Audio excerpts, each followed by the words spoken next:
Hello guys, good evening to all of you, and today we shall be discussing about the new drugs which are currently under trial for SARS-CoV-2 or COVID-19. Worldwide guys, currently around 650 trials are going on as of now, and going through all these 650 trials, I have selected 50 odd drugs which are promising for the future for treatment of COVID-19. And before I go into each and every drug in these trials, guys, let me briefly tell you what could be the possible target of drugs for COVID-19 treatment, because it is not only the virus, it is also the result of what virus does in our body, right? Let us discuss that first. Right, guys, so as you can see here, I've already drawn the pathophysiology of COVID-19 or SARS-CoV-2 so that I can make you understand the possible targets for drugs for this particular virus. Right, so you can see here, we have this virus here, and this is an RNA virus which has spike proteins. And these spike proteins, they attach to two targets on the respiratory epithelial cells. These are AC2 and, and TMPRSS2. Now, TMPRSS2 is transmembrane serine protease, and ACE2 is an enzyme which basically metabolizes angiotensin 2. Right now, once this RNA virus attaches itself to ACE2 and TMPRSS2, they enter, and in the endosomes, which have an acidic pH, this acidic pH, it corrodes the nucleocapsid. They lose this nucleocapsid, and because of which RNA is exposed. Now, once this RNA is exposed, RNA polymerase acts upon RNA, and this is called as RNA-dependent RNA polymerase, which will produce a huge number of RNAs.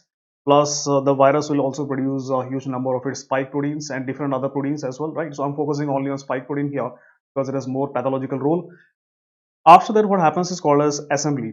So the virus will assemble these RNA with these spike proteins and other proteins and acquire a nucleocapsid, and that is called as assembly, which happens with the help of an enzyme called as protease. And obviously what happens after that, any virus is released and they will keep on spreading the infection like this. Now guys, while the virus is replicating, another thing which is happening in parallel is activation of your immune system.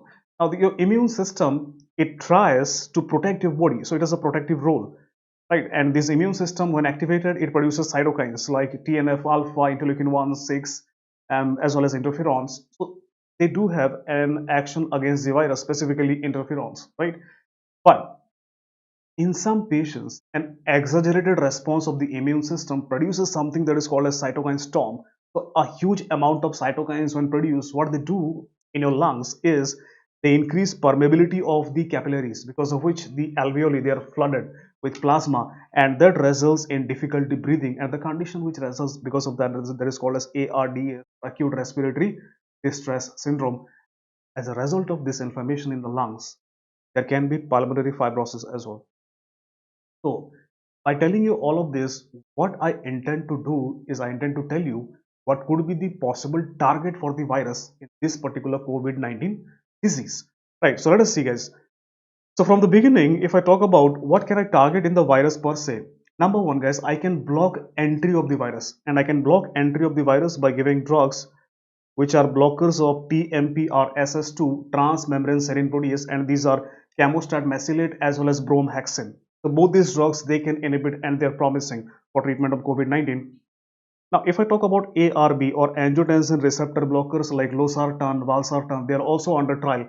Now here, guys, there is a split view, right? There is one part of trials which say that when I use ARB, they can increase ACE2, and because of which they can increase infectivity. Whereas there are other trials which say if I use ARB, it could rather prevent entry of the virus, or it can rather has antiviral effect. How is that? See, whenever I use ARB, then obviously there would be an increase in angiotensin 2, because angiotensin 2 and ARB, they will compete for the same angiotensin receptor, and angiotensin 2 is metabolized by ACE2 enzyme. So an increased angiotensin 2 will also increase ACE2 expression, and because of which there would be an increase in ACE2, and there would be an increased shedding of ACE2 as well.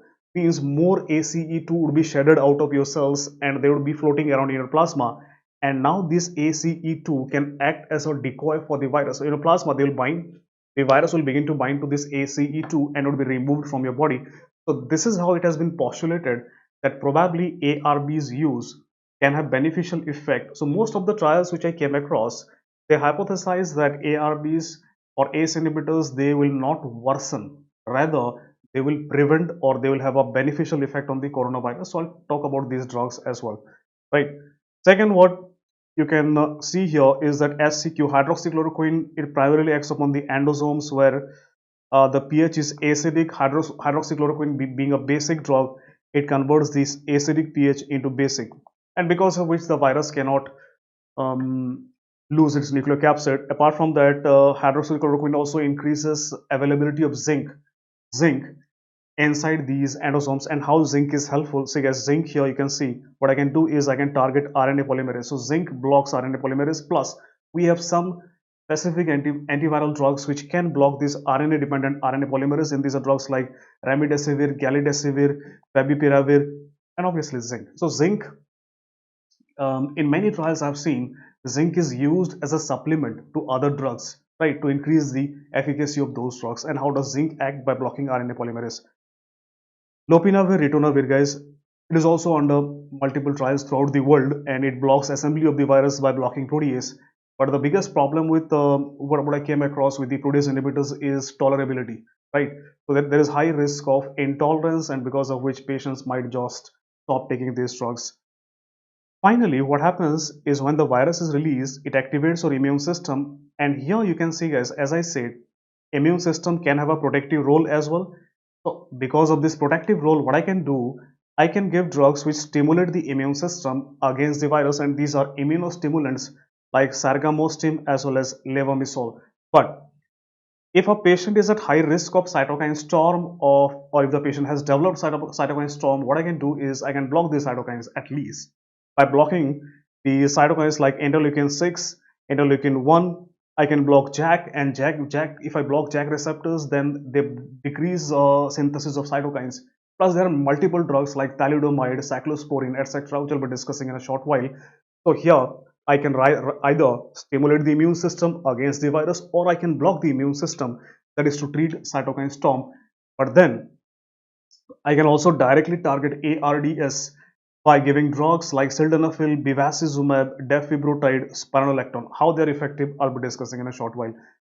I can also directly target pulmonary fibrosis. So drugs which are used against pulmonary fibrosis or improve or prevent pulmonary fibrosis, these are drugs like tetraandine and nintedanib, which is a tyrosine kinase inhibitor. Plus, at last, we have some drugs which have miscellaneous activity. So guys, overall, you can see here what I have discussed are classified these drugs which can be used against COVID-19 or which are under trial into 6 classes.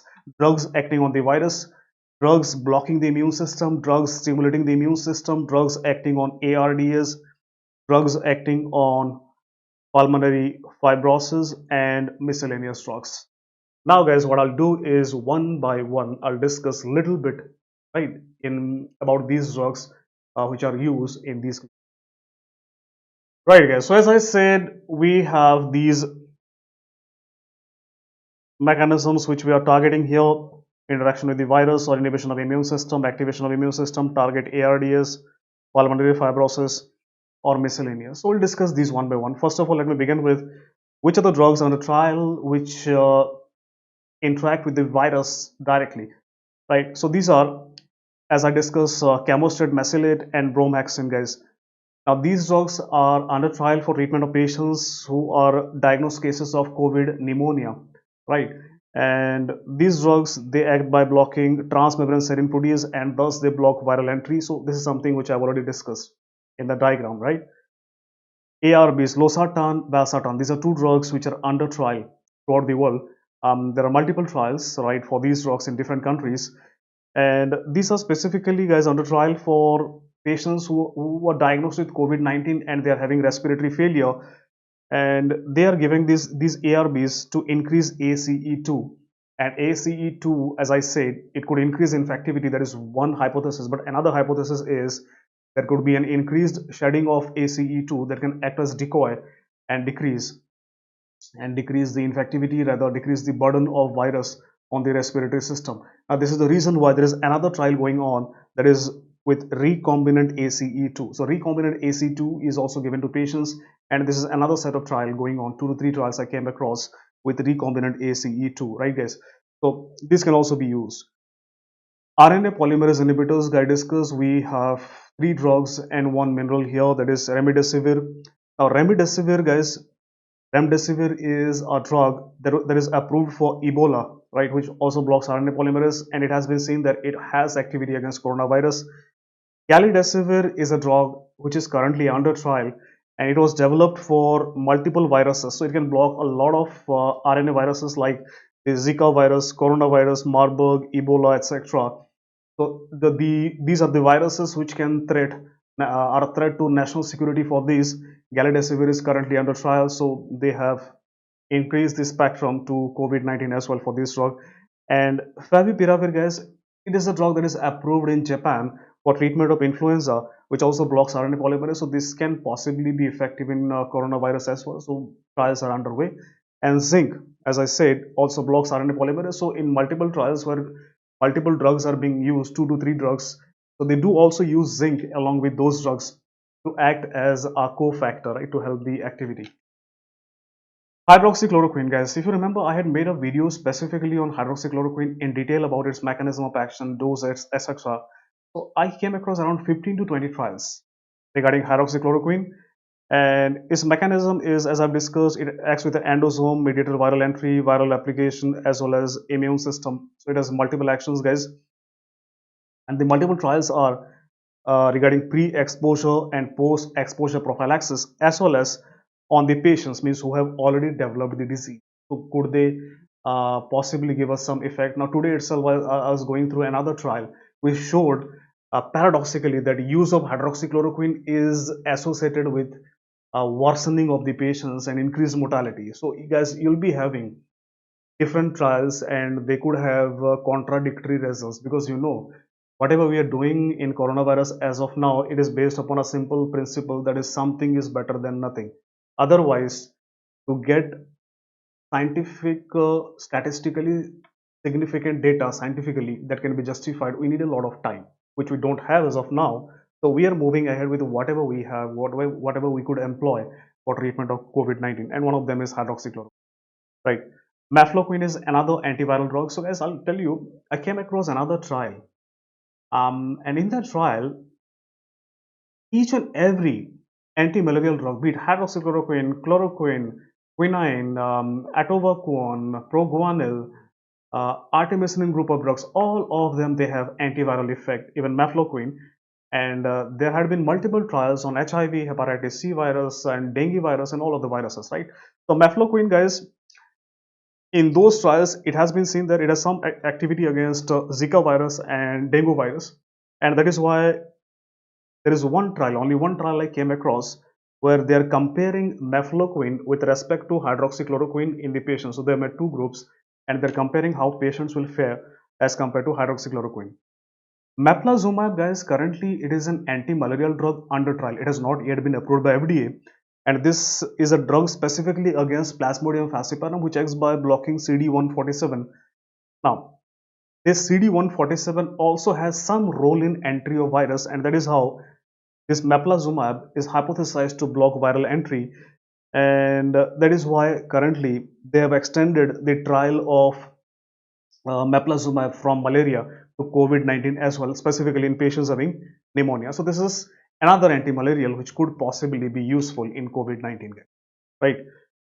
Protease inhibitor, guys, lopinavir, ritonavir, they block the viral assembly, and they are not used for prophylaxis. They are only used in the disease. So COVID-19 in the patients disease who are in terminally ill patients having pneumonia, right? So to improve their condition, these drugs can be used, and there are many trials which are going on now currently to see the effectiveness of these drugs on the disease, and is it worth it to use it, depending upon how much efficacy they have against coronavirus.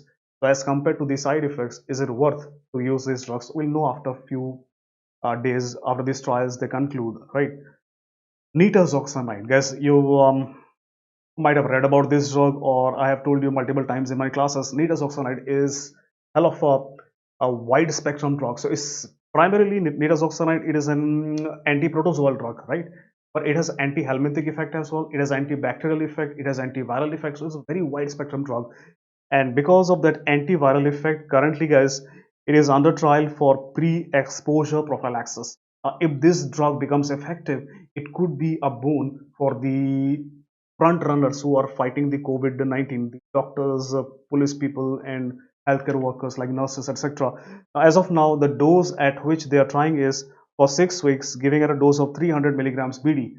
Right, so hydroxychloroquine for pre-exposure prophylaxis, guys. The another drug which I also have my hopes pinned on is this drug called as nitazoxanide. It might be helpful. So we have to see, right? We have to live till that moment to see. So I hope you'll live till that moment. Azithromycin, guys. So macrolides, one macrolide that is azithromycin that is used worldwide, and another macrolide that is used only in China is carimycin is also under trial. So how these macrolides they are effective? So they have two effects. One is they have immunomodulatory effect, that is they decrease cytokines. So they have anti-inflammatory effect that is also going to help. Plus they increase interferons, and interferons they have antiviral effect. So they have both anti-inflammatory as well as antiviral effect. That is how they are being tried, right? So the trials which are undergoing currently, they're not for only azithromycin. They're using azithromycin in COVID-19 along with either hydroxychloroquine or atovaquone, any one of these drugs. So I came across 3 to 4 trials where they're combining either hydroxychloroquine or atovaquone along with azithromycin. But while I combine azithromycin along with hydroxychloroquine, I need to be careful because both these drugs they cause QT prolongation, guys. So again, it's a very big risk. So if anyone takes azithromycin with hydroxychloroquine, the person has to go for an ECG, measure the QT interval, and if the patient is at high risk of torsades, rather it's better not to touch. Right. Ivermectin. So guys, also all of you know ivermectin is an anti-helminthic drug, but it also has antiviral effect. How it blocks? It blocks a protein called as importin, alpha and beta 1 importin, which are responsible for transport of the RNA from the cytoplasm to the nucleus of the host cells. And that is how it can exert antiviral effect. It has shown antiviral effect against other viruses as well, RNA viruses. So currently it is under trial for treatment of COVID pneumonia, but again, not alone, to be used with hydroxychloroquine. So how can it act as a supplement to hydroxychloroquine? That is ivermectin. Now, leronlimab. Leronlimab again is a drug that is not yet approved by FDA. It is currently under trial for treatment of HIV, and it is a CCR5 receptor blocker. So you know we have other CCR5 blockers like Maraviroc, Vicreviroc, Sanicreviroc. So it belongs to that class. So it's a MAB, monoclonal antibody that blocks CCR5 receptor, and it has been postulated that it might block the entry of coronavirus as well. So guys, the trial which is it was undergoing for HIV, it has been now we have made it wide to incorporate the COVID pneumonia patients as well to see if this drug can have some beneficial effect on COVID-19 as well. Arbidol or umifinovir, guys, it's an antiviral drug that has limited geographical presence. Which I mean is this drug is available currently in two countries, in China and Russia, right? And these drugs they're used for treatment of influenza A and B. And influenza A and B, this drug it blocks fusion of the virus, right? So it has been postulated that this drug can also have an effect on COVID-19 disease progression by blocking the fusion. So so some trials are also undergoing, and mostly these trials are undergoing in China or Russia, right? Denoprevir, guys. Denoprevir again is a drug that is available only in China, and it is hepatitis C virus NS3 protease inhibitor. And this protease inhibitor, guys, is also under trial in China for treatment of COVID pneumonia. So now it is being tried if this protease inhibitor can block assembly of the virus, right? So guys, whatever drug I discussed until now, they are drugs acting on the virus per se, right? Now we'll discuss drugs which inhibit the immune system so they can take care of that cytokine storm which is responsible for death of a lot of patients. Let us see. Now interleukin 6 inhibitors. So guys, the most important cytokine that has been implicated in the cytokine storm or lethality of COVID-19 is interleukin 6. And that is why interleukin 6 inhibitors, four of them, tocilizumab, sarilumab, siltuximab, and clazakizumab, these are worldwide under multiple trials are going on, right? For effect of these drugs on COVID-19 progression to cytokine storm, or if a patient develops cytokine storm, these drugs could be life-saving, and the reports which have started coming in for drugs like tocilizumab are highly promising, specifically to save those patients with serious cases of pneumonia and cytokine storm. JAK inhibitors, guys. JAK inhibitors are drugs which, and before I go into JAK inhibitors, there is one another class of drug, that is interleukin 1 inhibitor, and that drug is called as anakinra. So interleukin 1 inhibitor, anakinra, guys, it is also under trial, and just like interleukin 6 inhibitors, interleukin 1 inhibitor anakinra can be beneficial, right? Specifically for inhibition of progression of COVID-19 to cytokine storm. So two interleukin blockers, one blocker and six blocker. Now guys, JAK inhibitors, see, Janus kinase receptors, these are tyrosine kinase receptors, and these subtype of tyrosine kinase receptor, and JAK receptors, if I block, what they do, JAK inhibitors, they decrease production of cytokines, and that is why JAK blockers are used for treatment of inflammatory disorders like rheumatoid arthritis or ulcerative colitis, right? And now there are currently three drugs under trial. These are tofacitinib, baricitinib, and ruxolitinib. These drugs, they block production of cytokines. So again, guys, they can block progression of COVID-19 into cytokine storm, or if the patient develops cytokine storm, this drug can be life-saving, and these drug, as the initial reports are promising for these drugs. So the most important drugs, these are interleukin 6 inhibitors, interleukin 1 blocker as well. Now guys, coming to the next drug, that is mavrilimumab. Now mavrilimumab is a GM-CSF-R blocker, that means granulocyte macrophage colony stimulating factor receptor blocker, and if I block these receptors for GM-CSF, it also decreases cytokine production. So just like the other drugs, it can also block the progression of COVID-19 into cytokine storm, right? Immunosuppressants, guys, thalidomide, fingolimod, colchicine, sirolimus, eculizumab. Thalidomide, it is a wide spectrum anti-inflammatory drug which has a lot of uses. Fingolimod, it blocks release of lymphocytes from your lymph nodes, and it is specifically used in multiple sclerosis. Colchicine is an anti-gout drug, but since it blocks microtubules, it also blocks migration of the lymphocytes to the site of inflammation, plus it decreases production of cytokines. Eculizumab is an anti-complement 5 monoclonal antibody. So all these drugs, they can suppress the immune system and produce anti-inflammatory effects, so they can be beneficial in that cytokine storm, guys, right? Now this is an interesting drug, guys, piclidenosin. Piclidenosin is a drug which is an adenosine A3 receptor agonist, and adenosine A3 receptor stimulation, it also decreases cytokine production. So like other drugs, piclidenosin is a drug that can also be used in COVID-19 pneumonia, right? Nivolumab. Now nivolumab, it is an anti-cancer drug which is a programmed DEathSEN1 PD1 ligand blocker. And PD1, when I block PD1, what happens is it blocks the immune cell, T cell proliferation as well as cytokine production. And that is how this drug is also under trial for COVID pneumonia, and that is specifically to prevent the cytokine storm, right? Pyridostigmine. Now this is a surprising drug, isn't it? Pyridostigmine, what it has to do with COVID-19? Because pyridostigmine, as all of you know, it is an ACHE blocker. So by blocking ACHE, what it does is it increases acetylcholine, which binds to alpha-7 nicotinic receptors which are present in the immune cells, and because of which what it does is it downregulates the immune cells. So it has anti-inflammatory effect, right? So in your T lymphocytes, macrophages, we have alpha-7 nicotinic receptors, so they are downregulated. And because of this, it can also have an effect on COVID pneumonia. So guys, pyridostigmine is also under trial for COVID pneumonia. Fluvoxamine, it is an antidepressant, SSRI. Now it is also a surprising drug. Now guys, what it does, there are sigma-1 receptors present on the leukocytes, and by binding to this, what fluvoxamine does is it decreases the cytokine production by these leukocytes. And because of which it has, in many trials, it is seen that it increased survivability in patients of sepsis. And that is why currently it is under trial in again in COVID-19 pneumonia, serious patients who could die because of cytokine storm, right guys? Aviptadil. So aviptadil, what is it? It is a VIP analog or a vasointestinal peptide analog which also blocks cytokine production, guys. Apart from that, it is an orphan drug for treatment of ARDS due to various other conditions. So that is the reason why it is effective in ARDS, blocks cytokine production. It could be a very good candidate drug to save life of patients with COVID ARDS specifically, right? But guys, the other way around to go about with coronavirus is to stimulate the immune system. Now there are two drugs which specifically stimulate immune system. This is GM-CSF analog. So you can see guys the paradox.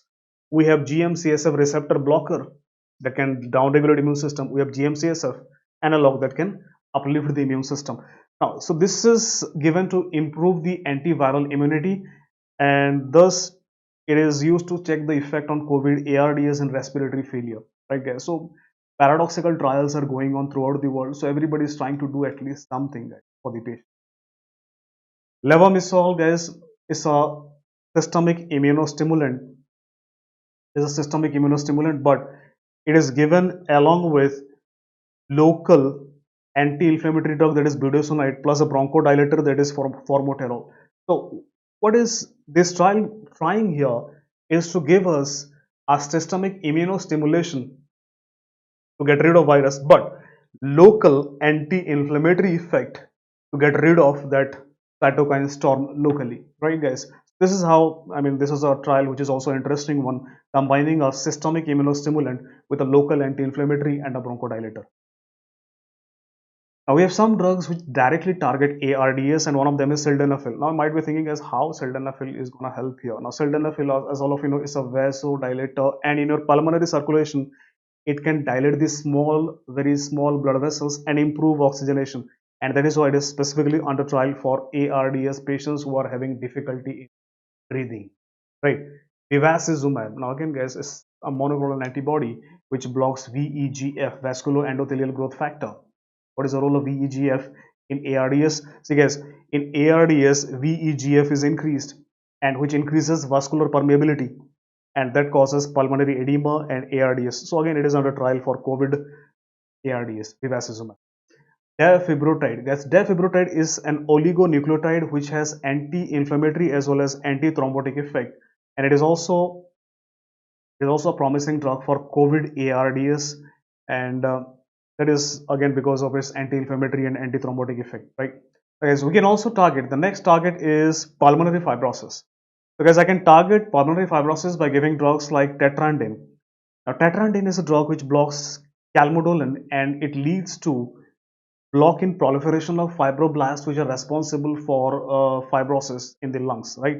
So, effect on COVID-19 pulmonary fibrosis. This is one drug. We have only two drugs in this. The second one is nintedanib. Now, guys, nintedanib is a drug that is specifically approved for treatment of pulmonary fibrosis. So it's a multi-tyrosine kinase inhibitor approved for treatment of pulmonary fibrosis due to various other inflammatory disorder of the lungs. So it can be useful in coronavirus as well. So it is in under trial for COVID-19 pulmonary fibrosis. Finally, guys, we have some miscellaneous drugs. So what are these miscellaneous drugs? Deferoxamine. So it's an iron chelating agent. Now, what has iron to do with COVID-19? Because iron overload, in different trials it has been seen that iron overload, it is associated with poor prognosis of HIV and hepatitis B and C infection. Plus iron is also crucial for the viral application. So if I block iron, guys, that can block proliferation of the virus, and that is why deferoxamine, which is an iron chelating agent, is also under trial for COVID-19. Naproxen, as all of you know, is an NSAID, so it is an anti-inflammatory effect, but beyond that, it has antiviral effect as well. It blocks viral nucleoprotein, and that is why it can have dual effect, both acting upon the cytokine storm prevention as well as viral application. Cyclosonide, guys, all of you know, it is an inhalational corticosteroid, ICS, and this inhalational corticosteroid, apart from anti-inflammatory, it has direct antiviral effect as well. So the trial that has been conducted is along with hydroxychloroquine, so systemic HCQ with inhalational cyclosonide for management of COVID virus eradication totally, right, in all the patients. Tranexamic acid, guys, is a plasmin blocker that is used to decrease bleeding. And what plasmin has to do with coronavirus, guys? What plasmin does, plasmin, it breaks, it cleaves the virus at the site of S protein, right? And these proteins, when released from the virus, they cause infectivity and they are responsible for virulence. They increase infectivity and virulence. Moreover, in patients of hypertension and diabetes mellitus, it has been seen that they have more plasmin, and that could be one reason why there is more infectivity, more virulence in these patients, and why there is more mortality. Why mortality is more in these patients? That is why, guys, is a fair trial to see if tranexamic acid can decrease mortality in these patients. Vitamins and minerals, guys. Vitamins and minerals. See, vitamin C and vitamin D. Vitamin C, all of you know, guys, it is an antioxidant. That is how it can also have a beneficial effect. Vitamin D, it is an immunostimulant, so it can increase your adaptive and cellular immunity against the virus. And zinc, as all of you told you guys, they block RNA polymerase. So there are multiple trials. For example, there is one trial where they have combined HCQ, hydroxychloroquine, with all of these three, with vitamin C, vitamin D, and zinc. So different kinds of trials are going on, guys. Liothyronine, guys. So it is a T3. It is a T3 salt, and why it is being tried for COVID-19? Because see what thyroid hormones do, they have anti-apoptotic effect, and because of this anti-apoptotic effect, they can prevent the damage to the lung tissue. That is how they can be beneficial in severe cases of COVID pneumonia. So they are also under trial, right? BCG vaccine, guys. BCG vaccine, the reason why it is under trial, there's only one or two trial which I've come across, and it is because of epidemiological studies. What they found out that in countries with routine BCG vaccination like Africa, Asia, we have lesser number of cases as compared to Europe or US, where BCG vaccination is not routine affair. That is why now trial is undergoing, in which prophylactically BCG vaccination is given to the health workers, and they would be followed up for 12 months to see if any one of those can develop symptoms of COVID-19. Right. So this could be another breakthrough in COVID-19 management. Right. So guys, this is what I had to discuss today. 50 odd drugs which are currently under trial, and I told you the different mechanisms by which they can be used. But I guess let me tell you why it is that we are trying the older drugs which are available to us. Because see, whenever I design a new drug for a new target, it takes years to design a new drug only in designing. But then the trial for toxicity and etc. they will take another 2 to 3 years. Then efficacy will take another 6 to 7 years. So it will take forever, like 15 to 20 years to develop a new drug from a scratch. So the best thing I can do is I already have drugs with established toxicity and safety profile. So the only thing I need to find out is efficacy. Is the drug effective against the virus? Now, if I can prove that, then within shorter period of time, I can get a new drug, right, without the hindrance of going through the toxicity and designing and all these problems, guys.